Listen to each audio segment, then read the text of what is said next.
Shalom, praise to Yahweh, Ba'Shem Yahushai, Ba'Shem HaRakakadash, double unto the apostles and elders who went most and rule well, and shalom to all the brothers doing work, sharing truth.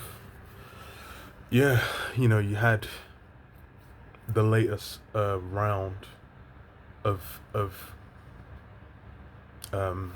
state of Israel and Iran doing a back and forth, and even with that, the key point is the it's on the soil of Iran, and these guys are meant to have infiltrated into the land, set up in Iran, and set up like a little base and whatnot, and then done attacks from there. And Iran's hit back, and the rumbling started again. Like, oh, is it World War Three? And then the key thing I'll kind of look at is again prophecy. That mark needs to be pushed out, man. That's the key thing. You've had these back and forths, but the extent to which it's gonna go, you could have boots on the ground, on both sides. It could go there. Further strikes continue. It could cool down. Who kind of knows?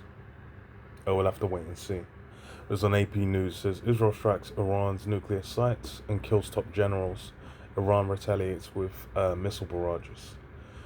So it says Israel launched a blistering attacks on the heart of Iran's nuclear military structure Friday. And yeah, the key has been the nuclear structures, and you had a deal being worked on with Trump said he was working on a deal for like the last week and a half, week kind of range, and these guys doing an attack on it. It's probably just like these guys are like, hey, we're gonna do this, talk them down or whatever. Like they would have likely come to Trump and said like, hey, we got capability to make a strike on these guys. We'll give you a bit of time to talk them down, or even maybe you said like, give me time to try to talk them down or whatever, and then if not, then just go ahead. So we never got the green light to go ahead and do that. But again, it's kind of it's similar with, was it start of 2020 when that general got hit? How people are tentative of like, oh, is it going to become world wars? Everyone else getting drawn in, and people are thinking like, oh no, it's not going to happen. But the way these things function is the average peon doesn't really have say or insight as far as with those decisions. It's functionally a thing of those decisions are being made by countries' rulers. Good examples. South Korea's thinking about it's fucking crazy. Them like since like what, the 50s, every male, every man in South Korea has to go and do 2 years of military service, training in the service, and they're basically all functionally soldiers, for the war, because they're still in a state of war, active war with North Korea. So and that's like a part of the factor of why that the their countries, particular like gender dynamics and whatnot, have some of the issues they have, because people talk about, oh, the draft, blah blah blah. Them men are being drafted. A man can have an international career. There's men that have like international careers where they're international superstars, and then they have to go do their 2 years. Man, the government didn't give a fuck. So it's people are like, oh, they're thinking, oh, they don't want to get drawn in, they don't want to have to partake in it. But in reality, that's that's not really their decision. These things will be decided by by governments, by leaders. Whether they they want to or not. So it says deploying warplanes and drones previously smuggled into the country to assault key facilities and kill top generals and scientists. Israel asserted the barrage was necessary before its adversary got any closer to building an atomic weapon. And I think they've had the ability to build, the material to build a weapon from like maybe 20, well, as far as they even publicized from like 2020. When did the deal break down? I think it was 2020. Yeah. No. Maybe even earlier. It was like 2018, 2019. From ages back. I remember I did a video on it forever ago, where they said they had the ability to make nuclear maybe make nuclear strikes. To make a weapon from back then. So this current, timing of it is dubious as far as for that to be a thing.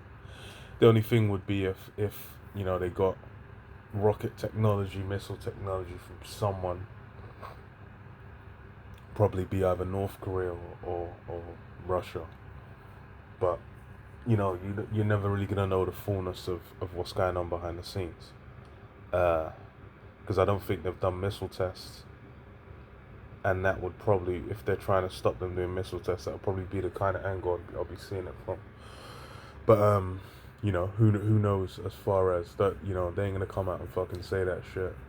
And whatever the fucking actual intel is, the average Joe's not gonna find out. We're gonna find out. So it says Israel asserted before it built a nuclear weapon, though experts in the U.S. government have assessed that Iran was actually working on such a weapon for the strikes. Iran retaliated by firing waves of ballistic missiles at Israel, where explosions fled in the skies over Jerusalem and Tel Aviv and shook the buildings below. The Israeli military urged civilians already rattled by the earlier wave of missiles to head to a shelter as missiles damaged homes.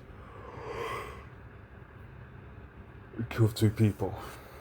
Yeah, I think the attacks in Iran, they said it was like 78, I think, deaths and 350 kind of range of injuries.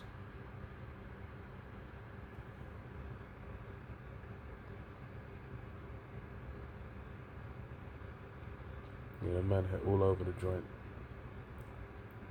But yeah, it's it's intensifying again, and you can see that's as far as with this conflict. It's been from October 7th. They said okay, defend themselves, and then from then it's been they dealt with Gaza. Then Lebanon's getting touched. Syria got flipped. That was getting touched.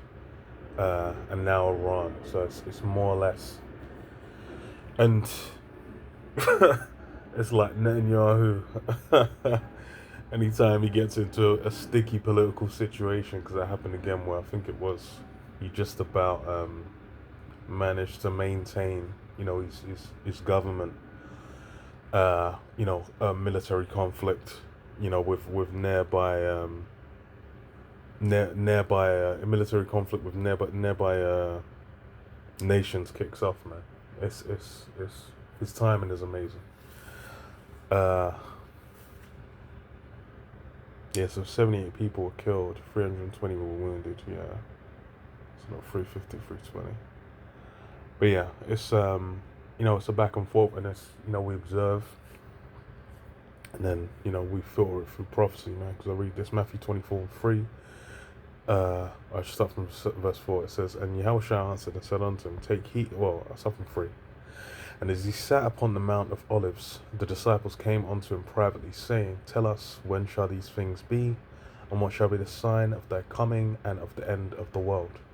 And yeah, these are the things that, we're watching for, because we know we're at the tail end of the end. We're now, witnessing the prophecies being fulfilled, and, being on the cusp of being fulfilled of the time of the end. This is what Yahushua answered and said unto them, take heed that no man deceive you, for many shall come in my name, saying, I am the anointed, and shall deceive many.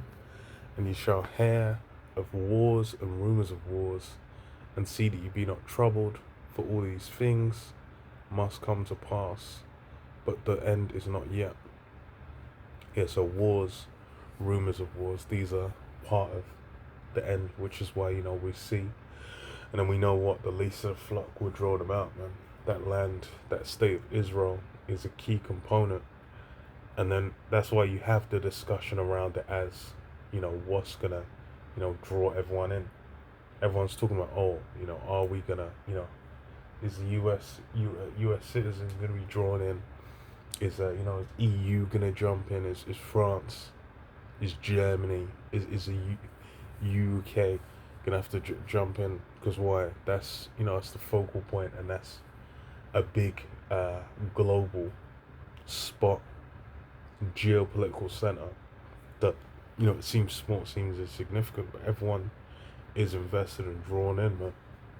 A line's been drawn, just like you had North Korea, South Korea, North Vietnam, South Vietnam. You had these splits being done in these areas to basically have formerly the Soviets and America, now America and Russia, and those spheres of influence jockeying for position, and that's still popping off, man. So yeah, we'll see how it goes, but yeah, I'll leave it there. Shalom.